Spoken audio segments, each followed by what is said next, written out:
Calm Down with Erin and Charissa is a production of iHeart Radio. Hey, so this was from our very first episode of Calm Down, where we interviewed Kevin Hart. And hey, good thing, we just were like, hey, we're going to get guests like this every week. So thank you, Kevin and Haley, for doing us a solid. This was it seems like a long time ago, but it wasn't. It does seem like a long time ago. And we went there. I mean, we talked about sleeping in PJs versus sleeping in the nude. We talked about taking the L in an argument with your partner. We talked about everything. Yeah, he was so good about, hey, just sometimes you just have to be like, hey, give in. And I love this with him. I don't know a guy who's busier than him, maybe Michael Strahan, but maintaining proper mental health despite, his crazy work schedule, everything he's got going on. I love the insight. He was awesome. Take a listen. The person is more interesting. So your stats are just that. But we can hear and know them all the time. But when you get to know who has a dog and who doesn't, dogs versus cats, underwear versus no drawers, Are you wearing any? I'm home. I don't have on pants. So really? Yeah, it's different because I'm home. I do too. Yeah, you're supposed to be comfortable. You're home. Well, that's why I just lean back. I don't even do that. My kids aren't allowed to come in my office during the day because I've been working from home, and it's a gamble every morning. You bust in here, could be pants or not. You know that, and I told you guys that several times because I'm running late for a lot of these meetings, a lot of these Zooms and stuff. So sometimes I just get out of bed and haul ass downstairs. I'm a nude sleeper. See, this is information that you need to know. I can't because things just moved and shift. No, I love like that. I love it. Who gets in the bed with clothes on? Exactly. Who does that? Oh my God. Wait, is it for a climate control situation? What is your vibe with that? Clean. I take a shower. It's because my body's great. Well, that's why. Yeah, I feel you. I mean, I've seen it, but I need my wife to understand what's going on here every night. But you're not worried how lucky you are to be next to one rollover, like the boob maybe hanging all over here. Mine would never do that. But nothing's rolling over here. I mean, maybe the padding. Things aren't proportionate. Like I like it when you do the old Kate Winslet Titanic. Like, do you? Because that feels like a lot of work. It's a cat's cradle in the bed, and we're not into that. What? I want to just give you my whole offering. Aaron, grow up. Yeah. Okay, grow up. It's extremely immature. Grow up. It's a bed. There's blankets there for a reason. All right. When you get out of bed in the morning, it's time to get dressed. When you get into bed at night, it's time to get undressed. That's the whole purpose of getting into bed. Nobody wants to sleep next to a woman with a turtleneck on, and a woman don't want to sleep next to a guy with corduroys on. But that would hurt, especially if you are naked. Now we've got chafing. There's a whole situation happening here. All right, so you told, but I need to tell you, you have 4 beautiful babies. Yes, I do. And that's why he has them, because he sleeps naked. Well, exactly. Yeah. So we need to get going. My wife honestly has gravitated to more clothes as the baby count and has a chastity went up. belt. She's like that turtleneck. She's 1,000% more dressed than she's ever been today. Like, babe, that's a snowsuit. Mm-hmm. Yeah, that's Honey, weird. you sure you gonna wear the long johns? You sure? All right, I guess. Is that a full one? Okay. I love, so I'm obsessed with the name Hendrix. I love Jimi Hendrix, whatever. So I know your son's name's Hendrix. Where was the name derived from, Jimmy? I'm always curious about naming a child because they're stuck with it forever. My name came from a Sports Illustrated swimsuit edition because I was the third kid, and my mom's like, I don't care, just name her something. And so my dad's like, I got a name. And so that's where my name came from. I can say, honestly, I am not responsible for any of the names of my kids. It's one of those things where I feel like, throughout a pregnancy, a woman finds excitement in so much, and the naming process and figuring out is one of those things I'm there to support. The list of names and the journey of how and why has always been one that I just sat through, and it's whatever you want, I'm going to go with. I love that. Jimi Hendrix, my ex-wife, Tori, she's a massive Jimi Hendrix fan. She wanted to play with the H and the HH because our daughter, Heaven, is Heavenly Heart, all together, Heavenly Heart. Aww. I'm not responsible for that. And my son is Hendrix Kevin Hart. Once again, not responsible for that. And my kids now, Kayori, My Heart, and Kenzo Cash Heart, all great names, not responsible for any of them. I can't take the credit for not one name. Okay. Not one name. But I feel like you're really good at picking your battles with this, because I had a girlfriend that just had a new baby, and it was a whole, like, we were calling him the last name for a while. We had to figure it out. Her husband didn't like, but I love it. I mean, you're a guy, I know I've told you this before, I need to learn a lot from, especially how to grow that bank account, but picking the battles with your wife. And I feel like your latest special on Netflix did that as well. So that's interesting. What other information do you have with picking your battles, with marriage, having the baby, the name? What's another key one that you would recommend? I don't have any battles that I can win. I've done my fair share of fucking up. So at this point, I'm just a white flag walking around. You're in the red in your bank account. You're in a constant overdraft fee situation. You're not going to get any pushback. Nothing. No pushback. Honey, I think that we should do an outside kitchen. Sure should. Sure. All right. Bop, bop, bop. Yes, whatever those things are. And when I do have a problem, and I can be honest, it's very far few and in between. But if I do have a problem with something, because it's so rare, there's never really a thing of where I feel like, there needs to be a presence that has to be felt. Like we got to go to war. So I think that we do a great job of respecting one another, but also I have no problem with saying, this is your domain. This is your home. And if you're not comfortable in this domain and you don't feel like you have the tools that you need to be able to do what you do at the best level possible, then I'm messing up, because these kids are our priority and your energy is important. So that's my take on that. I love that. And part of your interview with Jerry on your podcast, to be named later, was that when Jerry was saying that spouses are like rescue dogs. Yes. It was so good. It was such a great comparison. Saved. It's so true. And I have a rescue dog, and I'm going to be honest. I bought the first dog. I felt so guilty about buying the first dog that I got a rescue dog. I went to a breeder. Well, I see. So then you're going to have to feel guilty and get a rescue dog. So the rescue dog needs a lot of attention. The one I bought, he's like, I'm cool, man. I'm like strutting around this place. I'm doing my thing. The rescue dog's like, I need you. I need you. I need you. I need you. So it really resonated with me that spouses are like that. So I agree 1,000%. There's so much that you have to learn. And by the way, I'm still learning. I'm 41, and you're constantly growing. But that partnership, that friendship, that shit's got to be work. Marriage is fucking work. You're with a person. Balance. Every day, 365. And even if you're doing something that, allows you to get on the road and come back, you're still with the same person. So you're going to have good days, bad days, but the beauty is figuring out how to overcome those days and still get back to you cool as shit. I love that. I love you too. That's the hard task. And I think when you figure that out, then it becomes a breeze for most.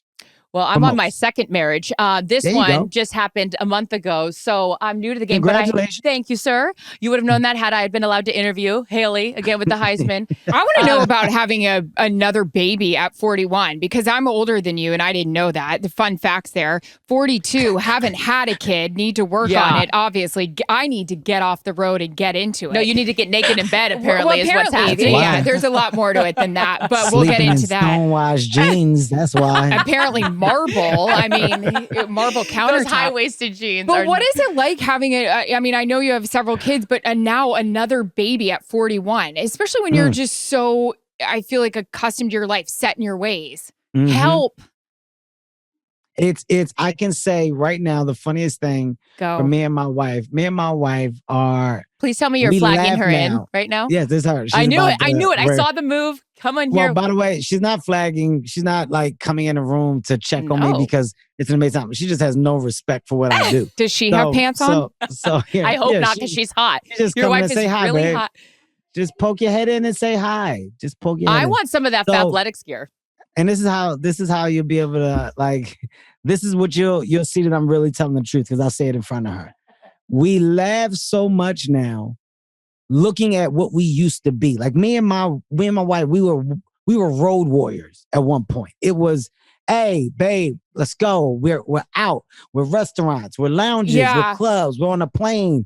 We're vacation. We're done. We're boat. Like we were really at one point living our best lives through travel and experience. And, then the babies start to pile up, right? And you really find yourself at a loss for words because you don't know when it went bad. When did we get here? Like we can't past 8 p.m.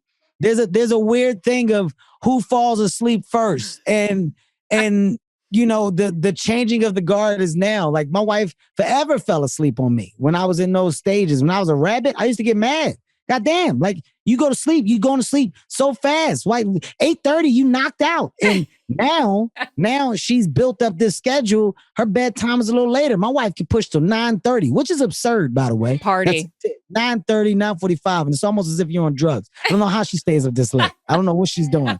I'm out. You sit me down and you stop talking to me, I'm out. And we realized we were like, the kids fucked us up. Like we got nothing left. At the end of the day, we're so tired from baby exchange to conversations with the kids to making sure that the kids are at the extracurricular activities to listening, understanding attitudes versus no attitudes. Why aren't you eating? Why aren't you bathing? Brush your damn teeth. Did you go do your homework? We've been in a house, so you are so invested into your kids' lives that you don't have nothing else. So now we're at this point, like I think we low key, honey, are we scheduling sex? What are we doing with that? And it's, by the way, I'm fine with either that. way. Exactly. I'm fine. Yeah. It's not like it has to happen. Like I'm not pressing the gas for that. Right. She is. So if there's some time, okay, we should rest. We should build up enough energy for this time to happen. But we are no longer who we used to be, and you just got to accept that. You got to roll with it. You got to love the fact that you're getting older and that you're watching the younger versions of yourselves. Well, that's what I love the best part so much about your comedy special. When your wife's like, "I'm going to go out," and you're like, "Okay." Yeah. She's like, "No, look, I'm going out." You're like, Yeah. that was hysterical. Yeah. We, fun fact, found out that you're a big fan of Yellowstone, which this one is. Obsessed. Very true. It's Obsessed. Amazing. But you're not done, right? You're just catching up. Where Yes, are you? Tell me everything. Tell me exactly where you are. I'm on season 4. What's just happened? Season 3. Okay. Yeah, I'm when it now it's now getting real from the takeover, right? Like Yes. when after the brothers had that little spat and the brother ended up killing what was the lead guy from I believe it was like the Indian Yes. Mhm. Yes, Mhm. that was it. Which is like the story is just so real, Right. Because I've traveled to these parts and I know how important the land is and why the fight over the land becomes what it becomes. But I also love the power that Kevin Costner's character has. Like this man that has built this ranch, this thing, this big entity. The brand. It's just such a big brand. And he runs this town without running the town. And things have to go through him. And if they don't, there's consequences. And the people that are around, it's like, I hate to say it, this is like the mainstream version of the cartel or the drug game in the Black community. Like there's different levels to it. This is that, but the drugs are the land. And that's what you're trying to gain more access. And that's what you want more of. So from the writing, the Yes. evolvement, the characters, I just like it. I think all in all, like I've even been searching after the showrunners to see like, how long is this shit going to last? I'm like, they should stop it just so I can go get the fucking people that developed it and have them come and do some things underneath our umbrella because it's so good. It's so good. Don't you even want the damn coffee cup he holds? Like I tried to find it for Christmas for my husband. It's I want hot. that. Like I want it's that a puffer ceramic jacket. white. It's The so puffer good. jacket I can do. That Mhm. coffee. So good. So Like good. I can say that show and through the pandemic, I went back and I got back invested into Billions. Hot. There was a lot of seasons. Billions is a good one too. Don't you want to sit down with Wendy Rhodes so bad and just have her like Yeah, I just do. totally get into your brain? And do you have to watch it on closed caption? Because I don't know what the fuck they're talking about half the time. Yeah. I watch Inverted everything dive on with the closed MiG-28. caption. Yeah. Oh, I you watch do? everything on closed caption. Everything. Yes.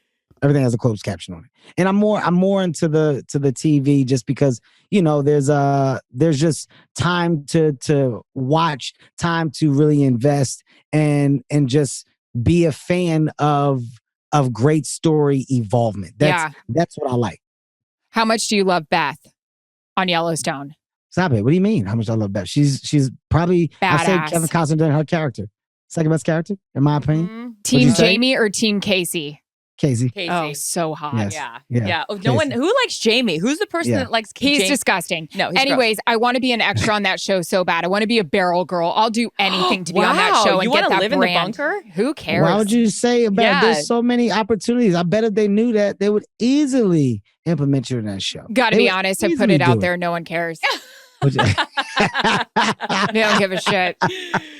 Kevin, I know you've got a million things to do. We've talked about it. You'll have to go soon because you've got your family right Calm there. down. Yeah, Don't I leave will us. calm down. But real quickly, another thing that I deduced from your conversation with Jerry is you do a check-in when you're in the gym. How are you feeling today? What are you doing? What's your vibe right now? A daily check-in. I'm into it. my vibe is extremely high and present. That's this new kick that I'm on. Just being present, being mindful of myself and my personal level of happiness. And I think when you really are into just taking care of you, it gives you the opportunity to be a better person for other people, right? Yeah. And I think over my years of being so crazy, being so busy, I got wrapped up into busy that I didn't check on me. And my mornings are the time to dedicate me to me. Like I can talk to myself before my trainers get there. I can take a run. I can take a bike ride. I can get on my rowing machine. There's so many things that I can do, but to where I lock in to just me. And I know it may sound, unideal, but talking to yourself and understanding yourself and hearing yourself out, that's my new shit. And it's Love it. it's just making me it's giving me more of a uplifting and vibrant presence to date in my house, in my surroundings, in my company. I just find myself just being a little more energized, a little more happy because I feel like I'm constantly working on me as well and not other things.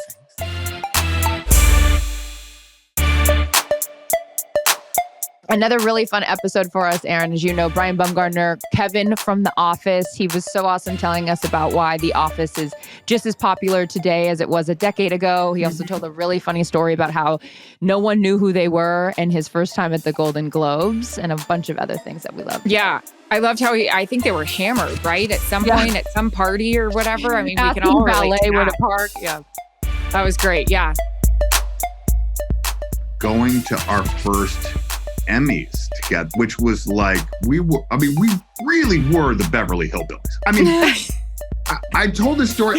Oscar Nunez reminded me, I had this little bungalow house up in the Beverly, what do they call it? Beverly Hills PO, which is the post office box that says 90210, but you're really not in Beverly Hills. Like, it doesn't mean anything.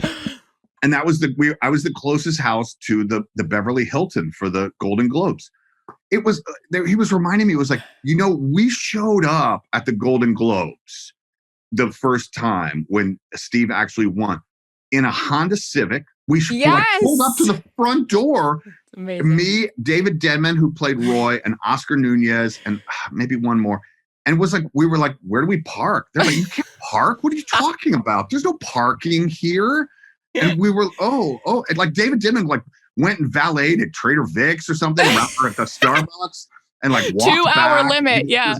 You guys Worth get the to ticket. get off, I guess. I mean, but that really was us. It was like and all of those experiences and us going to, being together for such a long time and starting at that net. And then, when the success started happening, it definitely made it that much more rewarding.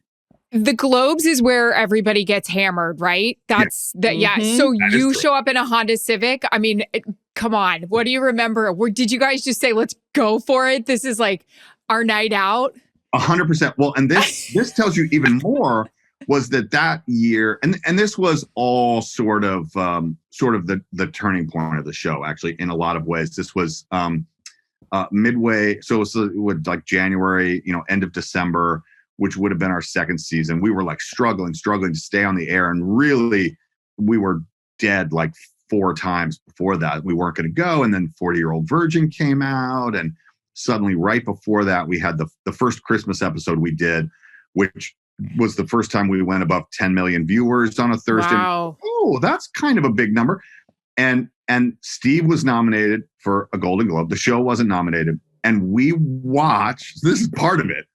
We watched the ceremony. We weren't allowed inside. They wouldn't. They were like, no, you're not coming inside. The NBC had set up there's all the parties that are going on in different areas of the yeah. And their party was on the roof of the parking garage. This is not a joke. On the outdoor roof of the parking garage, they had set up a tent and there was a party. And we were there, and we all drank a lot. Like a lot. Brown, red, purple, blue, all all of the it. colors. It was all the colors. All of the colors. And he wasn't supposed to win. We thought, this is our one party ever. Let's go. Go.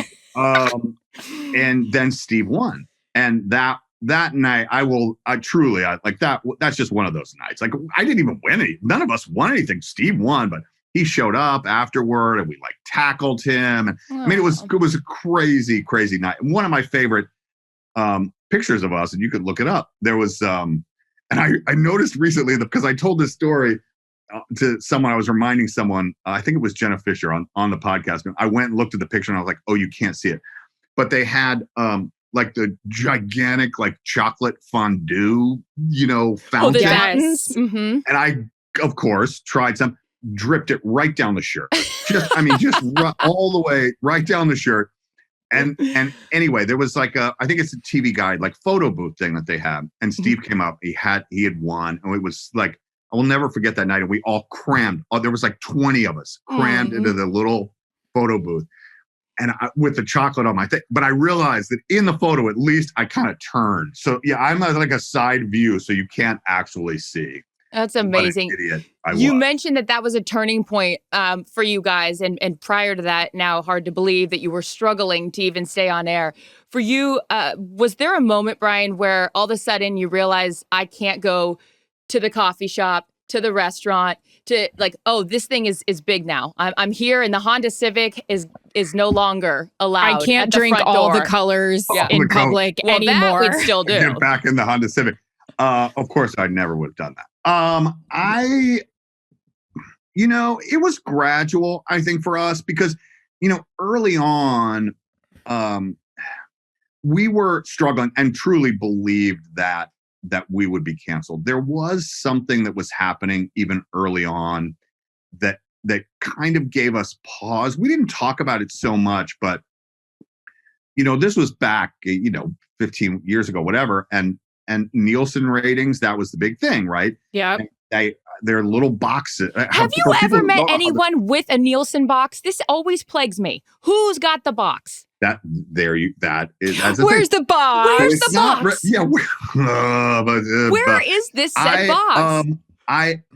Yes, that's right. So people say the ratings, and this many people are watching. Well, it's really based on some complicated formula of the Nielsen boxes. And your point is exactly right.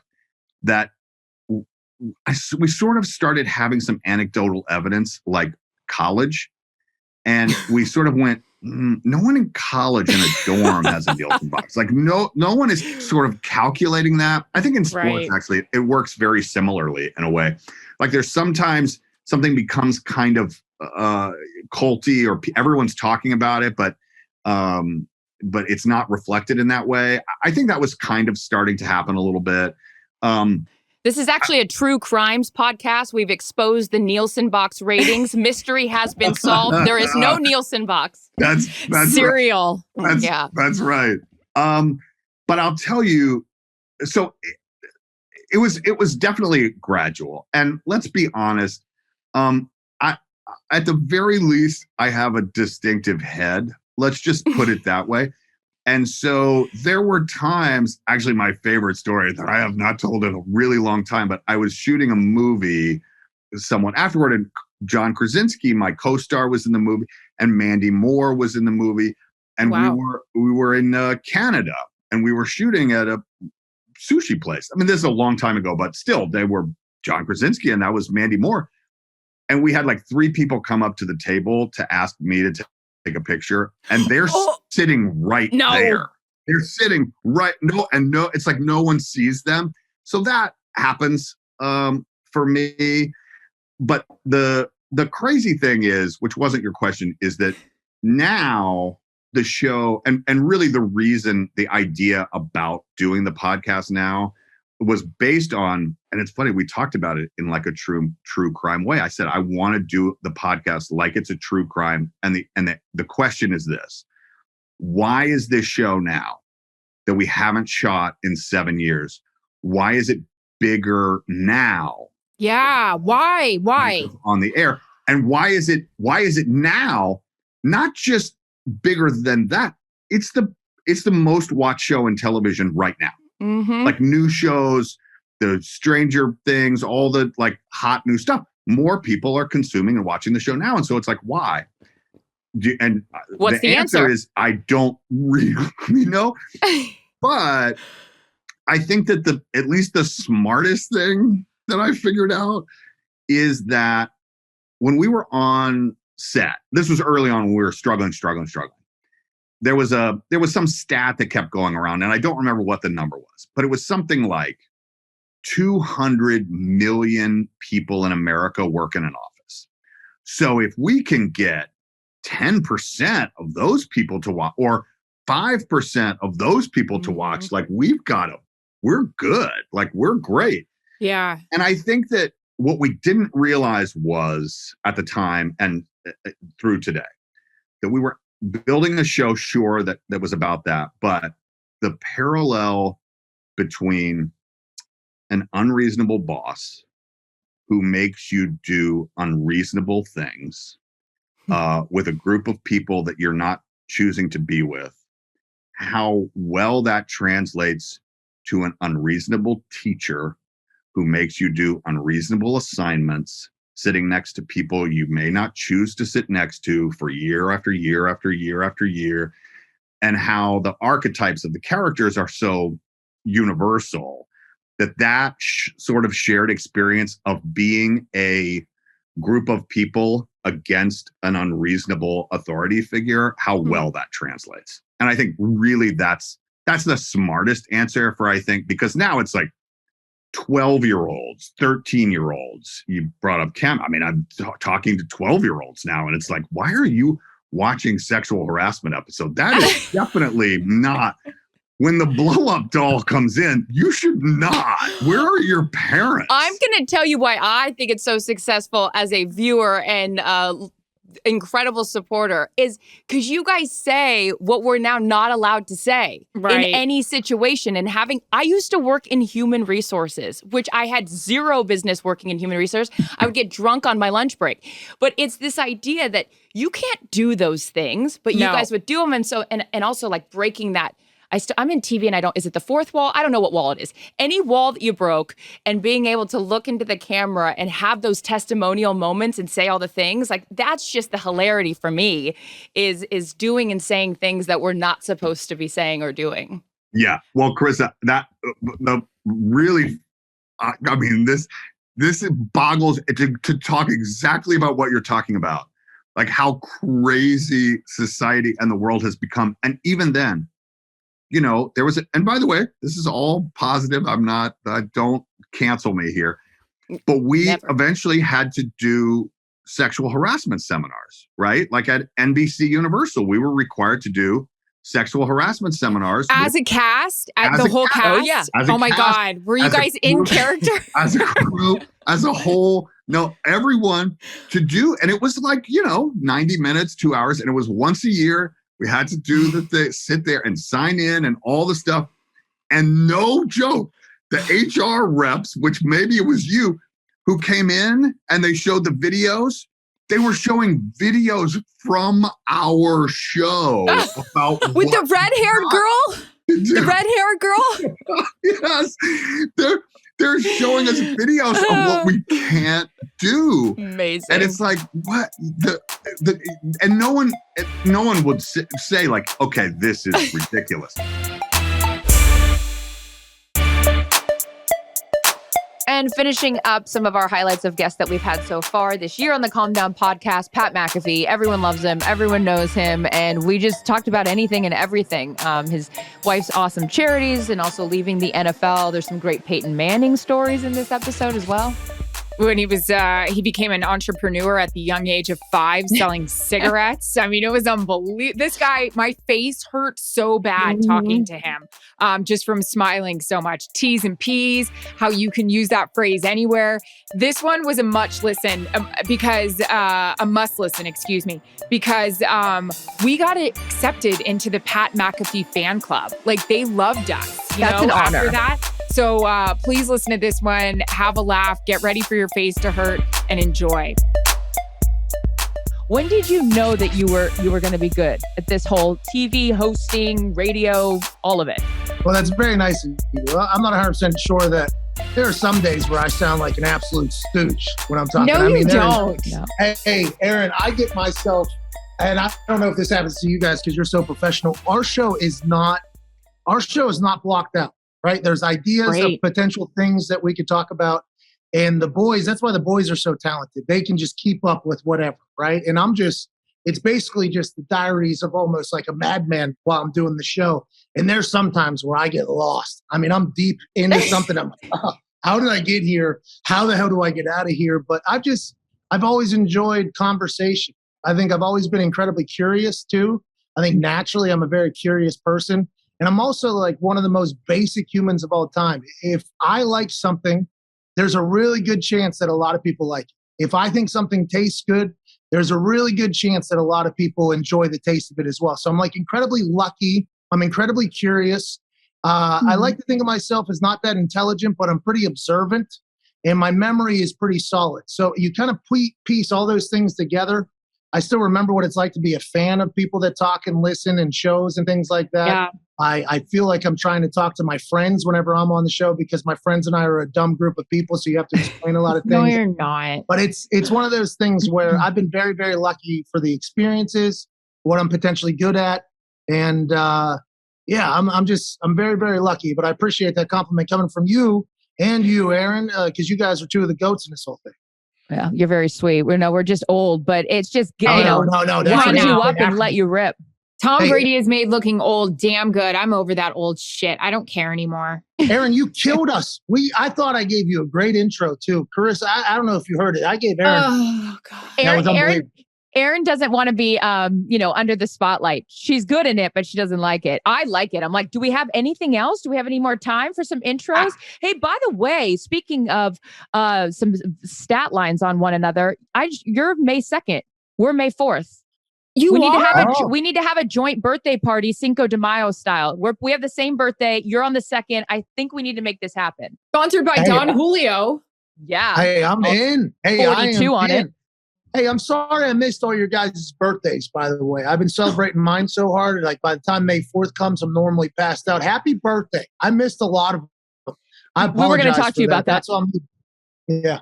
May is a great month to be born. Stubborn asses. We're stubborn. I got so mad at my mom, well, later on in life when I started drinking heavily, that she couldn't hold me in for the 5th because I'm like, how kick-ass would it have been to have a Cinco de Mayo birthday? I was born 1:11 in the morning on May 4th, so she couldn't hold me in so fast. So quickly, her labor, everything was, I was almost born in the Datsun of my parents' car. It was a quick, she's in, she's out delivery that my dad said if I was a boy, it was either going to be Yaz or Datsun. So there was no way she was holding me in. Do you have a good delivery story? Because like May babies are crazy. Well, so by the way, great to hear that you wasn't a long labor. You know what I mean? That is great to hear. T's and P's if it had been, Hey, T's and P's that are long labors out there. I've heard it is tough out there. And hopefully one day my wife and I will be able to have a child and I'll be blessed with that. My kid will be a nightmare. for sure. I am very scared of what my child is potentially going to be, a demon out there. The only thing that's ever said about my labor is that my head was just so, like, I have a very large cranium, extra large helmet in the NFL, big hats. We're talking big. I guess my mom always, I don't really wear fitteds. It's big. It's like 7 and something eighths, whatever it is. Kevin I never Mensch. understood that. Do we The remember 3/4, him? the 7/8. Who? Kevin Mensch with the Rangers back in the day when I worked baseball for ESPN.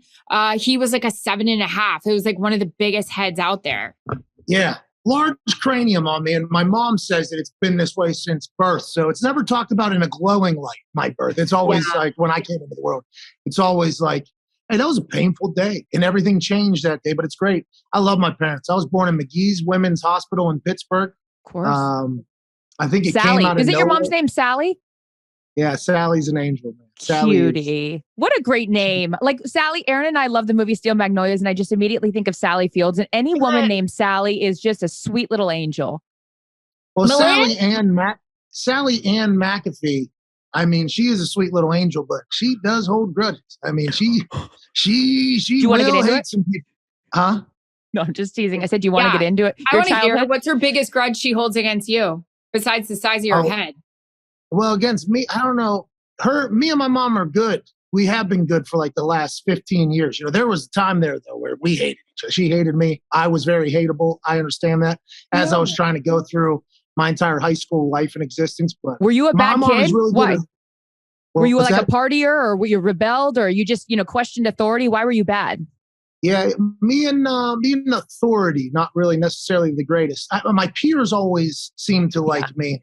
Teachers, principals, cops, you name it. There's always seemed to be a little bit of a disagreement here because I would like to talk about why they feel the way they feel and why I feel the way I feel. I just so happen to be a 9 or a 10-year-old who's probably shouldn't be giving my opinions on situations. So my mom had to deal with a lot of that. I had a cigarette sales operation going in 5th grade where I would buy cigarettes for 25 cents and sell them for 50 cents. And I almost got expelled and sent to boarding school for that. I mean, my mom had to answer a lot of questions for me. Hey, look, it doesn't say businessman on Wikipedia for no reason. Right. You know?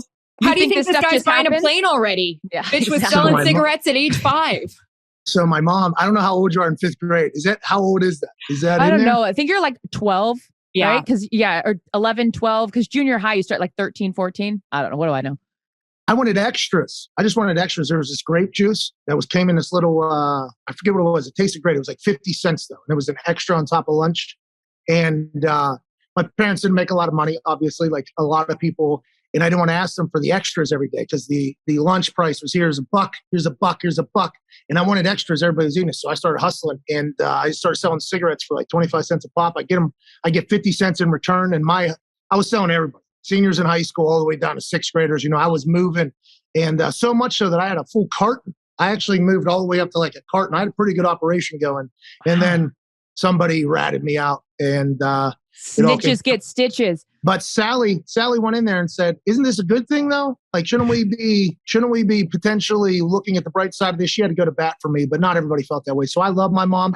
She is sweet, but she will hate people too, which is awesome. I think that's good. Yeah, I think you should be worried about someone that likes everyone. They don't like everyone. Give me a break. My mom always said this, hey, Charissa, don't worry if people don't like you. You don't like everyone. I'm like, well, that's a fair point, Kathy. So I always say that because people get so upset whenever people say negative things on the internet. And I used to kind of get upset as well. But if you don't like me, there's a good chance I'm not going to like you. This is a good thing. We've kind of encountered each other. We've experienced each other. You don't like me. I don't know you. I hate you. Let's just keep it moving and have a good time. It's a great way to view. With that, everybody, happy holidays. Thank you guys so much for supporting us on this journey where we bumble through and figure out how to even have a podcast. We've loved every minute of it, and we appreciate you. Have a safe and happy and healthy new year. And don't forget, if you need to tell people at the Christmas dinner table or around the tree, or if you're doing the whole FaceTiming thing because you can't be with your loved ones, if someone's bothering you or if someone's telling a dramatic story, always go with, calm down. Just calm down. Calm Down with Erin and Charissa is a production of iHeart Radio. For more podcasts from iHeart Radio, visit the iHeart Radio app, Apple Podcasts, or wherever you get your podcasts.